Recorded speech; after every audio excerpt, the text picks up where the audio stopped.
We took the week off last week because there were some internet problems on my end and some scheduling problems on some of our panel's end.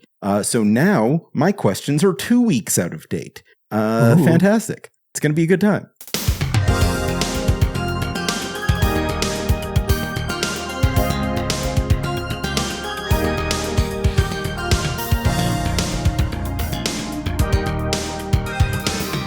I read you like an open grade school reader, pal. This is episode 356 of the Insert Credit Audio Magazine, the kind of video game program that spells program with an extra ME at the end. I'm Alex Jaffe, and a recent regret that I have over a missed opportunity is failing to ask anything about the Dreamcast 2 weeks ago when the episode would have come out on the 25th anniversary of 9999. Oh, I'm Frank Cifaldi, and I think the funniest pronunciation of program is program. Yeah, program's pretty good. Is that with a UM or an apostrophe M in your mind? Oh, that's a good question. I mean, it's okay. Let's see. It's the same as robot. I think robot's ROBIT though. Program. I think it's apostrophe. Okay. Yeah. We have a guest with us this week, returning to the show. Celebrated YouTube essayist and bon vivant ThorHighHeels is with us today. Hello. Hi, Thor. What's a recent regret of yours? / what's your preferred pronunciation of the word program? I'd probably just say program, but when I do see program with like the ME, like in the British way, I always read it as programmy.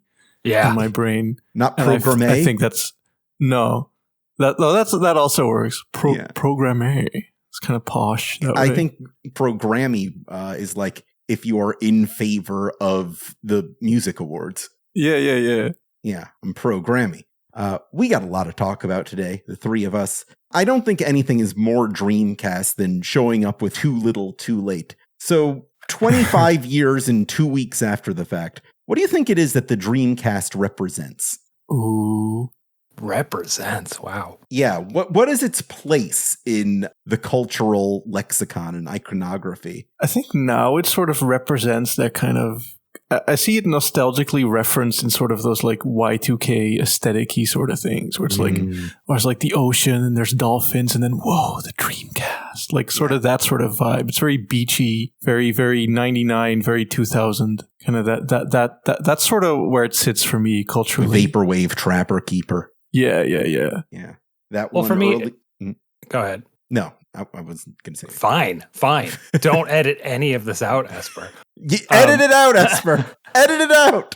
I think, like, video game culturally, I'm sure I'm going to get a lot of hate in the comments for this, but I don't think it matters that much, honestly. Like, in terms of just, like, overarching video game history, culture, context. I think it's something that appealed to people who were super into video game culture at the time, who were like video game people. But I think in terms of like popular culture, it has very little impact overall. Yeah. I guess you could say Shenmue maybe was influential, but I feel like a lot of the things that game did probably would have happened anyway, because a lot of that was already kind of stirring even prior to that game releasing. Oh, you know, that's fair. It being made. Yeah, I wasn't thinking about the like the Pixies effect, right? Like the band that the bands listen to. Yeah, so that's fair. That's totally fair. I do agree that I think Shenmue was an influential game. The fact that you're creating this caveat for the hate in the comments, though, does kind of demonstrably prove that there is some place in culture for the Dreamcast, that people regard it with some kind of stature. Yeah, let me put some context in here because we're all just like weird meat brains. People as of this morning are very excited that how much is the PS5 Pro? How much is this thing? Like $600? I think it's $700. $700? 6 or 7? I don't know. Christ. Yeah, let's call it 700. The 700 thing that everyone was down on before, they're suddenly very excited that the plastic is gray in the limited edition because it looks like the old thing from when they were young. So that might be affecting my answer here, which is like, who cares? Who cares about the stupid Dreamcast? Or not? I don't know. To me, like, it was a great system. Like I had one as well. In fact, the Dreamcast was my re-entry into sort of current video games. Like that was I went from Sega Genesis to like guitar to Dreamcast. But I did it when the Dreamcast was $50 and the games were $5 at Best Buy. It was a great year. But yeah, I just don't think it had too much like influence. I don't think that. I guess there's some games that you would argue have that like Sega like blue sky aesthetic that you mostly associate with that era of Sega, right?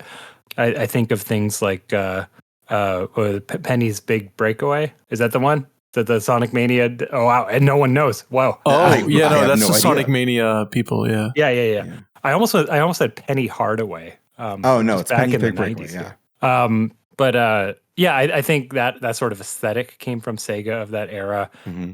I think it represents maybe the very, very final like gasp of there being multiple competitors, not just the three. Although this does predate the Xbox, so I don't know. You know what? It's proto Xbox. That's it. Yeah. Yeah. Dreamcast for me is actually the oldest console I own, I think. I don't own a PS1 or any of the 16-bit ones physically. And so I kind of look at it as like this like fun little curmudgeon-y old man of a system. Like I just invited some like cute but like still sort of feral creature into my house. Like when I turn it on, it like hisses at me. Like the VMU makes like all sort of like loud beeping sounds, and it's like creaking when it reads the discs and all kinds of horrible noises. And I think I just kind of look at it and I'm just like, man, look at you. Cheap little plastic like piece of shit, but you're trying your best. I think it's kind of just like a cute console. Am I remembering right too that the fan is just like very loud? Yes. Yeah. Is the Dreamcast the loudest console? It is the loudest console I own. Maybe the PS4 near its end got pretty loud. Like when I played like The Last of Us 2 on that, it sounded like a jet engine was in my living room. That was pretty loud. In terms of like day one, right? Like audio on day one when it was new. I think so. Yeah. I don't think anything had cooling fans. I mean, did the PS1 have cooling fans? I don't think it did. I don't remember it making a lot of noise though. Yeah, it might have been the first console with cooling fans. Maybe that's the Dreamcast. That's the Dreamcast legacy is cooling fans in consoles. It showed us the way. Yeah. You know, there's a lot worse things to be remembered for. You just brought this up, Frank, but I want to dial in a little bit more about the PS5 Pro. I've been thinking about Pro versions of consoles that are introduced later in a console cycle's life. Is it ever worth getting one of those? And when is it? Has there been like a really good upgrade of a console within its own generation that it's like, okay, this is such a big improvement that I need to switch over? I sort of feel like the PS3 Slim is kind of like a much more usable system than the fat one was. Yeah. Same for PS2. Yeah. Yeah, true. Yeah. Oh, yeah. Yeah, PS2 Slim is if I had to pick a favorite, I think all consoles are hideous, but if I had to pick one, the PS2 Slim might be the top. Yeah, that was my favorite DVD player. Yeah. I never bought one on purpose though. Like even now, like I have a PS5 and it's fine. Like I don't feel like I need to upgrade it. Never got a PS4 Pro either. I have a PS3 Slim, but that's just because I didn't buy a PS3 until like 2011, I think. So yeah, I've also never. I don't know that I've ever. Other than that, why did I have that? I had one that worked fine. I have no idea why I had a Slim, but I think that's the only time I ever upgraded. Are we also counting things like 3DS with a bigger screen? Yes. Like, is that anything that is the same library? Oh. In theory, I like a bigger screen. You know what? Mm-hmm. I didn't buy one, but I am a big baby when it comes to like graphics and like, am I getting the best like visuals I can out of this? And for the Switch, that just means emulating the thing. But if I wasn't into that, then the OLED upgrade actually would appeal to me because that I do not like the stock screen. I think if we're going by that, then I would probably pick the Game Boy Advance SP because you could actually the one I was thinking of. You could actually see the games. Yeah. Oh, actually, there's one that I did upgrade was the Game Boy Advance SP with the backlight, which came out. That's the one. Well, no. There was a front light at first, but then they upgraded it again to the backlight to have the backlight from the DS. Oh, and the backlit Game Boy Advance SP was I upgraded my Game Boy Advance SP to the backlit one because the front lit one just kind of like puts like LEDs like around the edge of the thing. Yeah, right. But the backlit one is just a nice even backlight and. It's real good. Yeah. But was it the one with the cool tribal tattoos on it? I don't know if there's a backlit tribal one. Mine was black, I think. I believe my backlit Game Boy Advance SP was the one that was patterned to look like an NES. Ooh. I don't think like they that. had a backlight on that. Oh, no? Because I had the NES one also, because I was one of these idiots that it's like the thing from my childhood. Yeah. But sorry, you're not idiots. You're just victims of your own brains. What is an idiot but a victim of their own brain? That's true. We're all idiots here. I just called myself a graphics idiot. We're all idiots. It's okay. I love you all. What were we talking about? We were talking about tribal tattoos on Game Boys, I think. Yeah, tribal. Yeah. That Mario ad where he had the tattoo. Yeah. That's good stuff. Why don't they put that on the PS5 Pro? Mario's tribal tattoo? Yeah, what would the modern equivalent of putting a tribal tattoo on a console be? What's it called? It's that like tattoo trend that like... Yeah, what's like the tattoo trend right now? I forgot its name. It's escaping me. Oh, this sucks. It's like cyber sigilism, I think is the name. I think that's like the current like tribal tattoo level tattoo. Yeah, I know 10 years ago it would have been a fake mustache. Oh, you know what? I know. Oh, God. Yeah. Oh, God. The mustache era. So the mustache bacon era. And sometimes the mustache is bacon. Like, I'm glad that's over. I don't see young people too often, but I see them sometimes. And so my observation is that if you were doing a modern tribal tattoo on a console based on what young people like, it'd be that Nirvana smiley face t-shirt. Oh, yeah. I see that all the time. Absolutely. The Nirvana console. Yeah. Yeah. That's absolutely it. That's an $800 PlayStation that I'm lining up for. Yeah. Right there. I don't think Courtney Love would have any problems with that. I wouldn't mind like a PS5 with like transparent like orange plastic or like turquoise or some shit. It looks like that sort of look to it. I think those. You can get like custom shells for that, but there's nothing official as far as I know. Yeah, return to that. I'll take some colored semi-transparent console casings. I don't know. Maybe it doesn't look that interesting. Maybe it looks boring in there. What does the inside of a PS5 look like? Bunch of cockroaches? Yeah, maybe that's why they don't do it anymore, because all the PlayStations are filled with cockroaches now. Well, I mean, the vent holes are very big. Yeah. PS5. Well, I remember that like really awkward live stream where like Mike Cerny had like a fake audience overlay in front of him and he was showing off all the hardware of it. If he's that passionate about it, then why not make like a transparent PS5? Yeah. You want to show it off that badly. Yeah. Cerny's edition. Cerny Sony. All right. Sony. In conclusion, if you're nuts about the color gray and you got $700 to spend, why not? Why not? Why not? Go for it. You deserve it. There's some black in there too. It's gray and black. When in your experience have recent video games been most nakedly attempting to generate a meme? Ooh. Okay. Did you say most recent? Was that the question? In your recent experience? Recent experience. Okay. Yeah. Like you'll play games like, oh, I see what you're doing here. I've never played Borderlands, but I feel like the entire franchise is an attempt to generate a meme. Yeah. I don't know if generating a meme is the right term for it, but when I was playing Final Fantasy VII Rebirth, I definitely constantly felt like its own zeitgeist kind of like transparently overlaying itself into the screen and like winking at me like, hey, you know what we're going with this? You know what we're doing here? Remember this part? Remember how funny this was? We're doing it again. Like that kind of energy to it. Like the video game equivalent of playing a reverent slow piano cover of the Ghostbusters theme. Yeah. Yeah.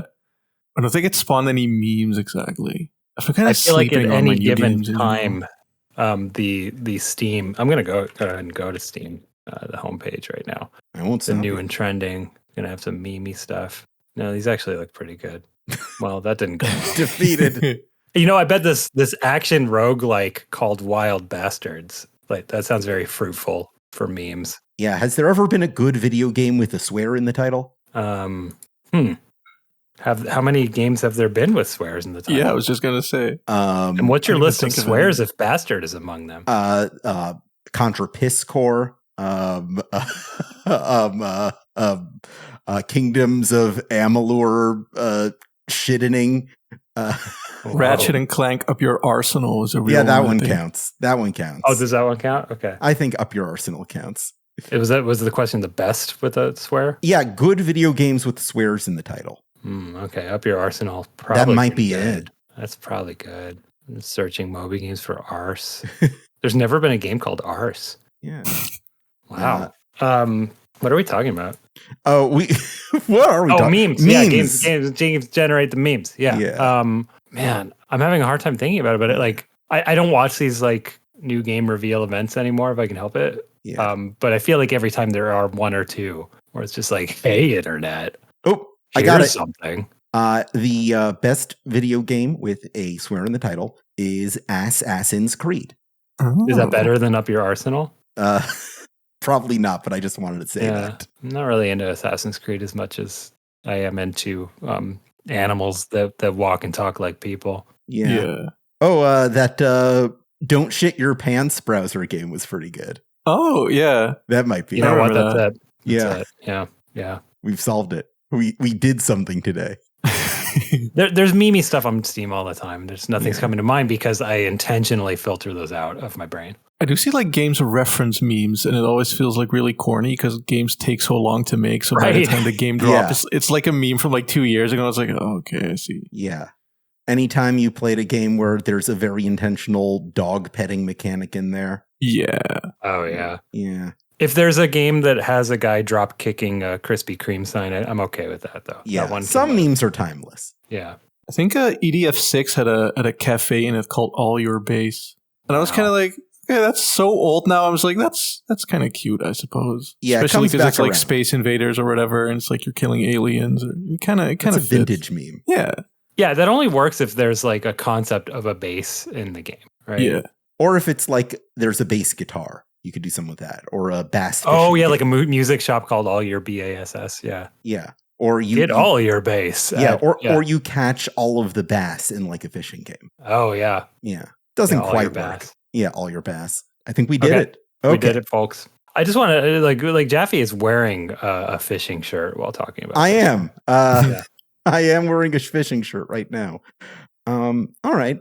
What happened to everybody who was making browser Flash games? Did we figure that out? I imagine they probably just went on to make actual indie games in a lot of cases. Yeah. I don't know. Did you ever talk to any of those guys? No. The only browser Flash game I played actively back in school was like it's not Excitebike, but it's the one where Trials. And that did become a real game eventually. The like physicsy, like bicycle shit. Yeah, it did. Yeah, that became like a real game. And that was pretty popular too for a while, at least on YouTube. Those alien hominid guys made the jump. They made the jump when Flash was still viable. Yeah, it was still happening. Yeah. And they were still making weird like Flash prototypes and stuff too. Actually, maybe a lot of that just ended up on like the Google store, like the Android store and shit. Phone games. I feel like those are pretty equivalent to what a lot of Flash games were. Mm-hmm. So maybe they just moved on to that. I think we should get Tom Fulp on the show and ask him that question. Yeah. We know our friend Bennett Foddy made the jump. That's true. Yeah. That is very true. So, I guess it is kind of going from browser Flash to indie Steam games. And all the rest went to Rapture. Yeah. I suppose they did. They're in heaven now. Yeah. This is where we run a long in memoriam segment for all the Flash game designers. They all died in 2000. Candle in the wind. This was the question I actually wanted to ask. Which phylum in the animal kingdom has the best monster design? What's a phylum? Kingdom, phylum, class, order, family, genus, species. Wow, I got it. Yeah, nice. Yeah, that's so it's the one after kingdom. It's the one after kingdom. Oh. List of phylums. Yeah. All right, list of animal phyla on Wikipedia. Okay. Oh, there's too many, Jaffe. There's mollusks. A sortable table. Okay, thorny-headed worms. That's pretty good. Oh, you know what? If you're looking on Wikipedia, there's this table. It's got the phylum name, but then meaning right after it. So I think we go with the meaning ones because the first one is thorny-headed worms. Yeah. I'm going to read these. These are great. Thorny-headed worms. Mm-hmm. Without gut. Little ring. Jointed foot. Arm foot. Moss animals. Moss animals good. Long hair jaw. Mm-hmm. With a cord. Stinging nettle. Comb bearer. I don't think stinging nettle's it. Wheel carrying. These are all Dark Souls bosses. Spiny skin. Yeah. Inside anus. Oh. The common name for inside anus is goblet worm. Yeah, I got goblet worm right here. There's a hair stomach. Mm-hmm. Jaw orifice. Yeah. such as jaw worms. Most of these are worms, honestly. Yeah. Half cord, it's an acorn worm. Motion snout. A common name there is mud dragon. Mm-hmm. That might be it. Yeah, I mean, you got dragons right here. Well, mud dragon is mud dragon the best dragon. I think it's the worst dragon, but it's the only dragon we have here. Is that true? I did a Control F for dragon. It's the only one that comes up. I mean, it's not corset bearer. That's like someone in a wedding. We do have penis worms. Ooh. Do we? Yeah. But we also have Zeus's mistress. Yeah, that's a tough one to beat. But that's not like a whole class of monster. It's not slow step. No. Slow step's the worst one. Yeah. The last one just says strange flatworm. That is I'm going with ancient dweller. That's my choice. Wait, is that one of them? I missed that. Yeah. Vitulicolia. It doesn't say ancient dweller. What are you talking about? I think we're looking at two different lists. I'm looking at list of animal phyla. I'm looking at phylum. Oh. I mean, thorny-headed worm's pretty good. Yeah. This is nothing. This whole thing, Esper, cut out all of this. This is unlistenable. Are you kidding me? These names rule. Yeah, we're just reading a list on a podcast. This is absolutely nothing. I just learned a new word. I'd never heard of phylum before. It's an educational podcast. I think it's okay to cut it short, but we don't have to cut it out. Use your best judgment. We'll think about it as we take a quick break. We'll be right back.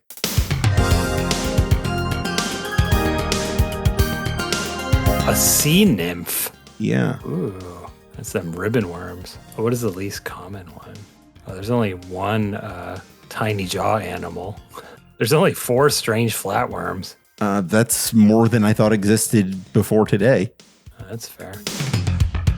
Welcome back to a very low-key episode of Insert Credit. I'm Alex Jaffe, as I was in the first half. That hasn't changed. He's lying, everyone. Yeah. He's morphed. He's metamorphed. I have not been replaced by a pixie who has assumed my form as the mortal Alex Jaffe was abducted to the realm of the Fae. That has not happened today. But what I have done is I have taken 3 questions as opposed to the usual one from our dirt bag, which you can submit to by sending questions to patreon.com/insertcredit, where for just a few dollars a month, you can get access to our bonus episode backlog. You can submit questions like these and other interesting surprises. Well, if you want to skip the line too, you can text Jaffe directly. His number is... Yeah. Yeah, that's a good way to do it. Anyway, our first question is from Psynuxie, who says, what is the George R.R. Martin should just hire a ghostwriter to finish his books of video games? Bonus points for explaining why that's a stupid idea. It's probably going to be some like Kojima stuff, maybe. Because people always complain about his writing. I can see people being like, oh, Kojima needs to get like an editor. That seems to be a common one. Well, I think the spirit of the question is that Martin has not actually like finished a book in several years, right? So I think it's the like, what franchise is someone holding on to and not making new games for that they should just give it up to someone else. Give it to someone else. Yeah. And I guess the answer is Metal Gear Solid. Well, I think they're kind of doing that. Yeah. I mean, yes, this new one's a remake or whatever, but come on, do we really think they're going to stop there? This is priming a studio to make a new Metal Gear. They tried it with that Survive, and it did not work. Yeah. Well, they're trying again by going back to their roots. Mm-hmm. Yeah. They should call it Metal Gear Solid 3-2. I'd love that, honestly. That'd be very funny. Mm-hmm. Are there any franchises that are actually like, I don't know, like any really old franchise? I just don't care because you could reskin it.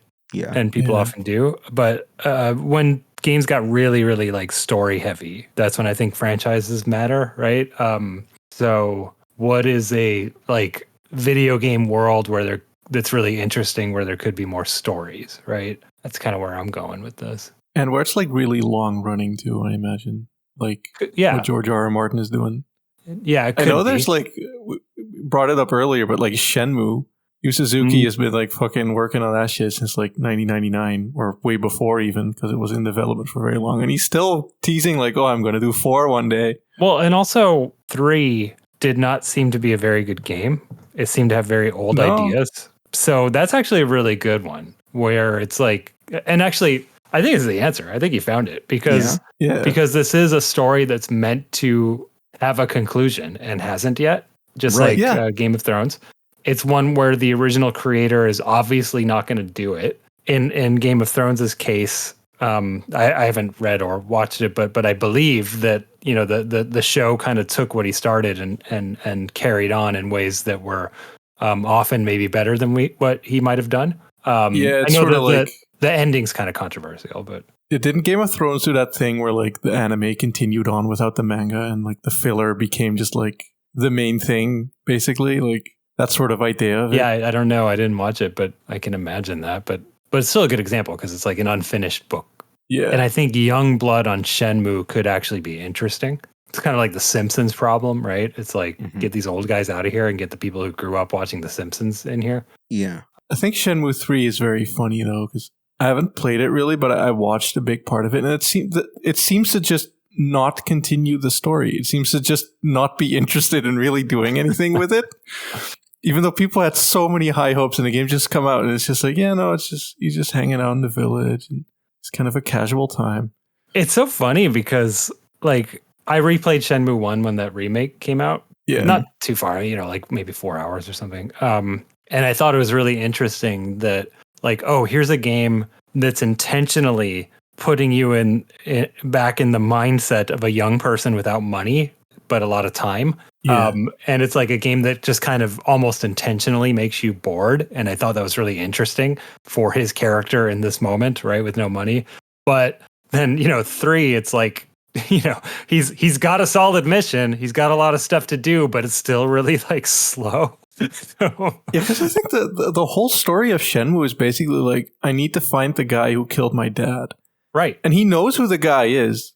And he roughly knows where the guy is. But it just takes like several games to like get there. And then whenever he does, nothing really happens because the guy's just way stronger than him or whatever. Yeah. It's a very fascinating story. It's kind of like the story is like nothing, but Yu Suzuki and just the team in general built like so much like character and like world around it and like atmosphere that people do love it regardless. Yeah. I think it's pretty fascinating. I would like to see someone else try to do something with it. Who would you give Shenmue to? It's a hard question because like there aren't auteurs really that do this kind of thing. So David Cage. Yeah. Oh God. At least it would give him something to do that's not Star Wars. God, there's a guy. What a guy. You know what? It wouldn't hurt. No. Who's it gonna hurt? Just give Shenmue to David Cage. It's fine. It would at least be interesting. Yeah, what else are we doing with Shenmue? Nothing? Right. Cool. Give it to David Cage. Give it to David Cage. He's waiting. He's waiting now for your call. David Cage is standing by. Call it next 15 minutes and we'll throw in a free 15 gift. minutes and he'll release a collector's edition with a lenticular. All right. This next question is from Ayla, who asks, what is the most specifically personalized video game recommendation you have offered someone before? Like personal to me or personal to them? Personal to them, where you thought, oh, this person has to play this video game. Oh,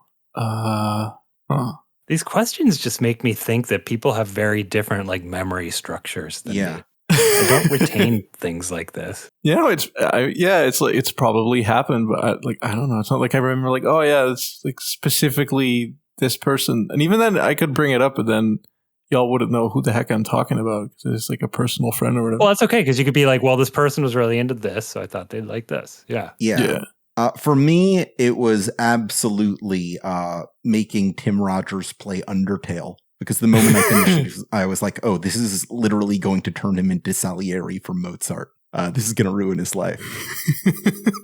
I've had people do it to me a lot, like doing what I do, or get like comments like, oh my God, Thor, you would love, you should play this or like this. And I'm always kind of looking at like, those recommendations like assume so much about why I like what I like. And it almost never really comes across to me. I'm like, no, I mean, I can see the commonalities you see in it, but I don't care about this or that aspect of it. Like that's not why I like the thing.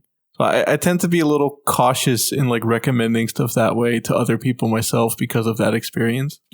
Between the two things you just said, I am reminded of something, which is that a lot of like mega fans of Earthbound, people on like the Starmen forums, people like at Fangamer and like they go to the conventions, stuff like that.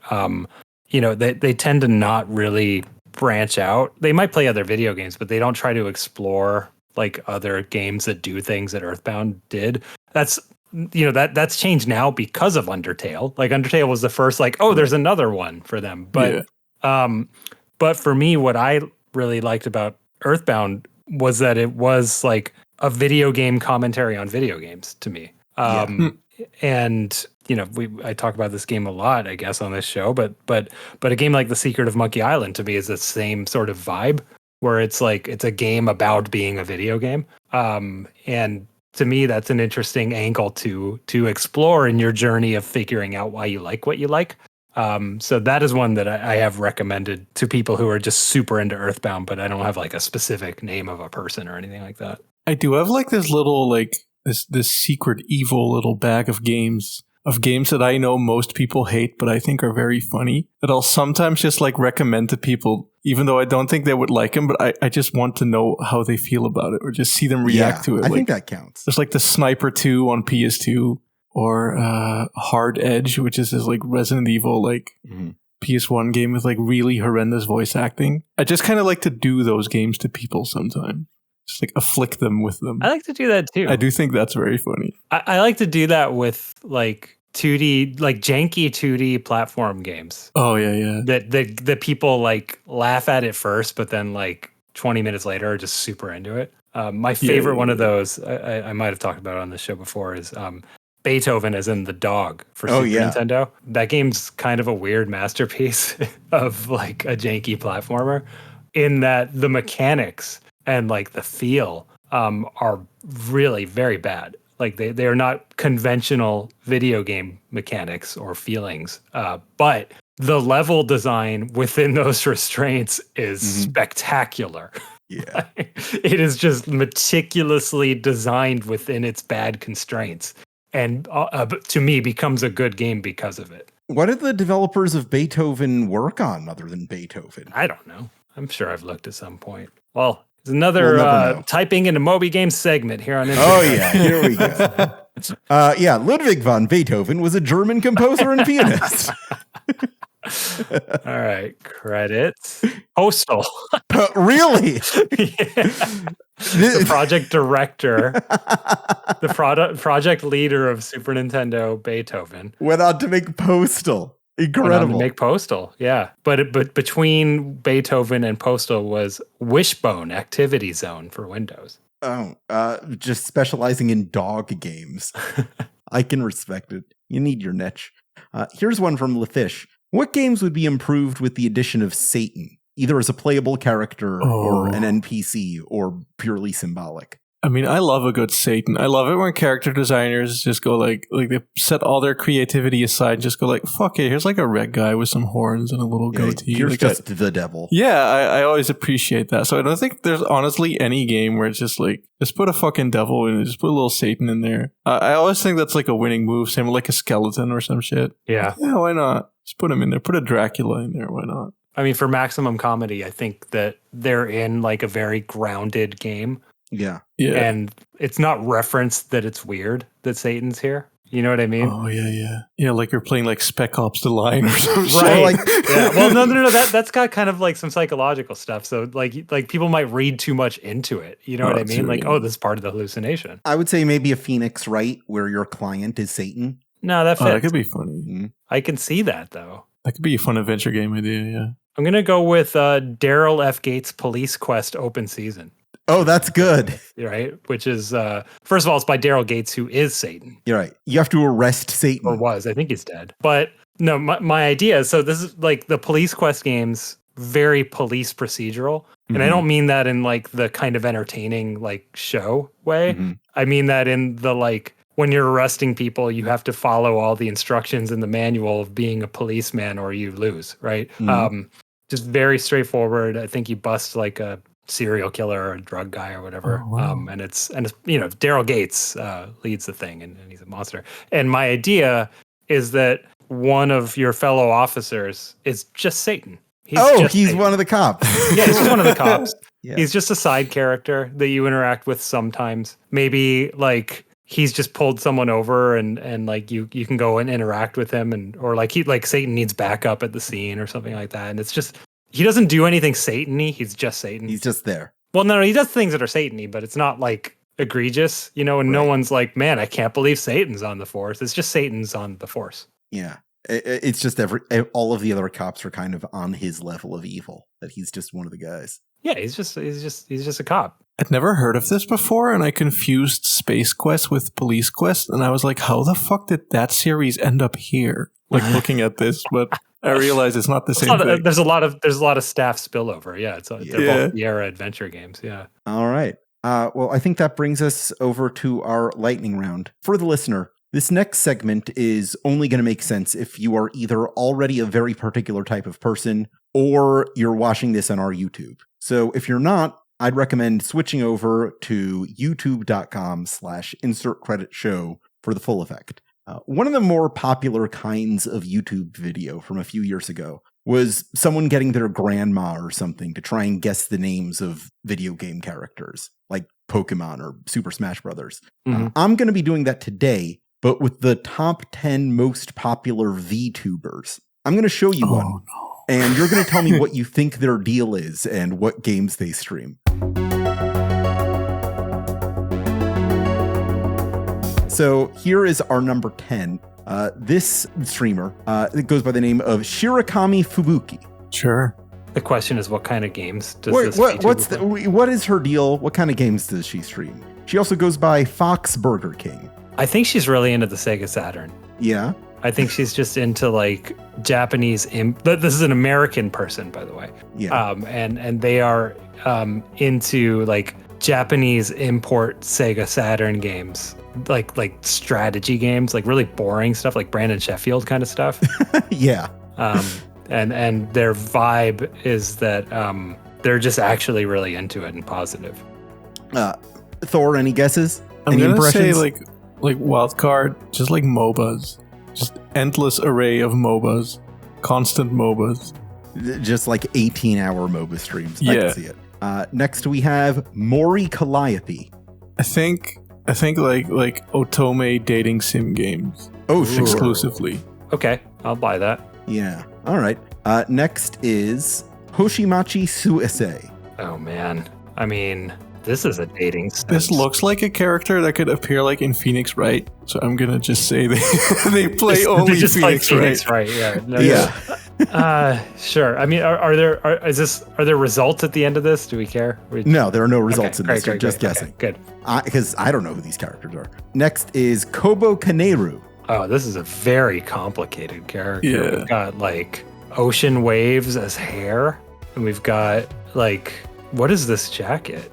What is those are like HVAC tubes for sleeves, and then a bare midriff, and then there's like wires. Man, I'll tell you, she's Indonesian. She's Indonesian. Okay. Maybe like anime fighters, like whatever Blaze Blue was when that was a thing, like that sort of shit. You know what? I'm seeing a fighting game character here. Yeah, sure. Yeah. This next one is Usada Pecora. Oh God. Oh, this is a shmups player for sure. Oh yeah. This is okay. This person has carrots in their hair and bunny ears, and they appear to have murdered an actual rabbit and then wrapped that rabbit around their neck. But the rabbit seemed happy upon death. Yeah. Any thoughts, Thor? No, I agree. Okay.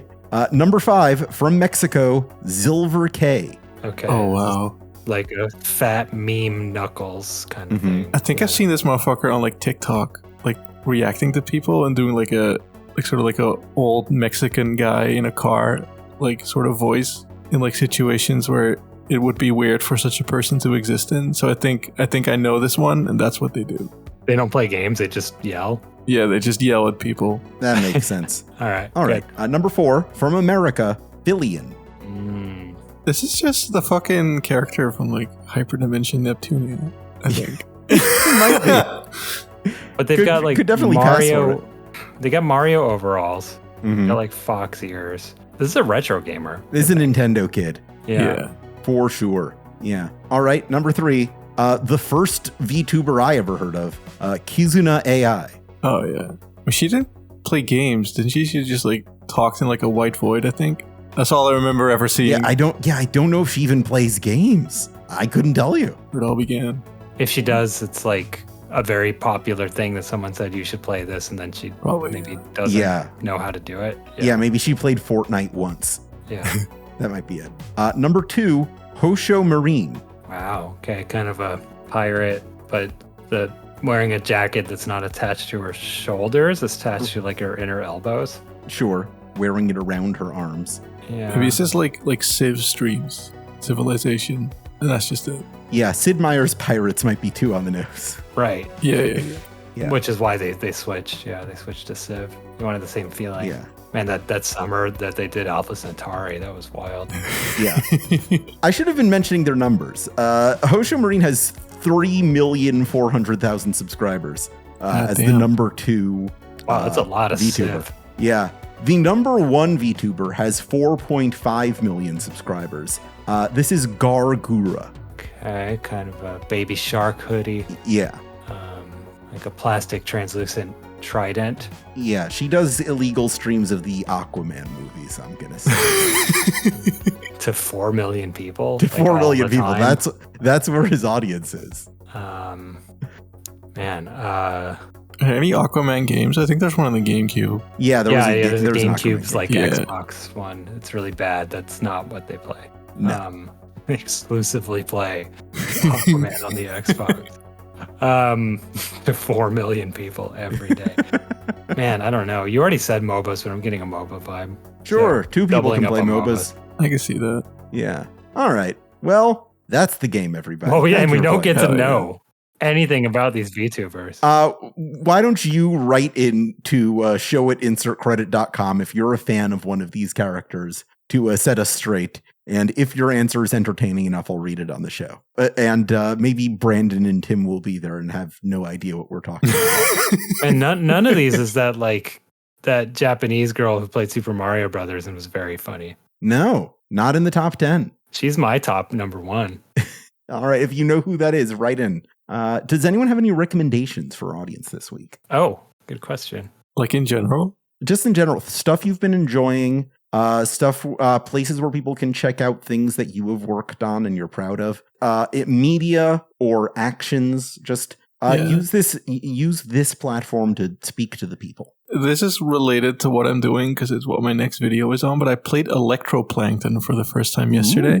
Oh, and it was such a wonderful little experience. I genuinely just felt like a better person after playing it, even though I only played it for an hour. I recommend that. This is a cool meditative. It made me smarter or some shit. It's good. I like it. Have you played Toshio Iwai's other stuff like SimTunes and? Not yet, but I'm gonna research that a little bit. Yeah, it's good stuff. I also bought the physical copy of it, and this might be the nicest box I ever seen. It's the Japanese version. Yeah, and it's this big blue cardboard shiny box. It's really cool. Yeah, it's got that metallic ink on it. Yeah. It's stupendously shiny. I've been looking at it the whole podcast is kind of staring at its glare. Yeah, it's really nice. I mean, that's Iwai's best game for sure. But there's the whole lineage that it came from that gets super interesting. Yeah. But good recommendation. Like that one. You got any, Frank? Let's see. So we were trying to figure out we need a new show to watch. Right. Mm-hmm. And Amanda was like, there's a show, The Bear, everyone's talking about. It's cool. Yeah. Let's what's that on? It's it's on Hulu. It's okay, let's buy the Hulu. And then we were scrolling to find it. And it was King of the Hill. And that's all we've watched on Hulu. My ultimate comfort show. I hadn't seen it in a very long time. And holds up. Still very, very good. I remember my take on it at the time being, I don't think there was a bad episode. No. And so far, that's still true. It's still very, very good. Even the ones I remember not liking, I'll go back actually, that was pretty good. Yeah. Yeah. The baseline is that was fine. That was good. They had a couple good jokes. But The Simpsons had bad episodes season 1. You know? Even when you get past season 1, even if you're one of those people that's just ignore season 1. There's no perfect Simpson season. Right. But King of the Hill is just consistently very good. I've actually never seen it. I love Beavis and Butthead. I think it's a very fun, just mindless, funny, but also kind of clever sort of show. Yeah. I've never seen King of the Hill. You're in for a treat, buddy. Yeah. Yeah. If you like Beavis and Butthead, I mean, this is I really do. It's not the same, but it's it's coming from the same place. It's coming from the same place of like, I think Mike Judge is just really good at observing people, you know? And being able to reflect like what real people are really like, in a sort of like caricature way. So I think you're in for a treat if you sign up today. You know, you can get the bundle with Disney Plus and ESPN. Yeah. Hell yeah. Yeah. Give us our money, Disney. So you just use code Beethoven second. Use code penis worms and you'll get 10% off that bundle. Strange worms. Yeah. All right. Well, if you enjoyed this episode of Insert Credit, thank you ever so much. Please rate and review our show wherever and however you can. It really helps us out. You could also support us on patreon.com/insertcredit to keep the lights on. You could sponsor our show with an advertisement or personal message. Been a little while since we did that. Would love to read another ad again. You could do that by contacting us at show@insertcredit.com while you're yelling at us about Vtubers. You could also join our community at forums.insertcredit.com or find us on youtube.com/insertcreditshow. This episode is edited by Esper Quinn with music by Kurt Feldman. I'm Alex Jaffe. I'm Frank Cifaldi. I'm Thor. And this is podcasting.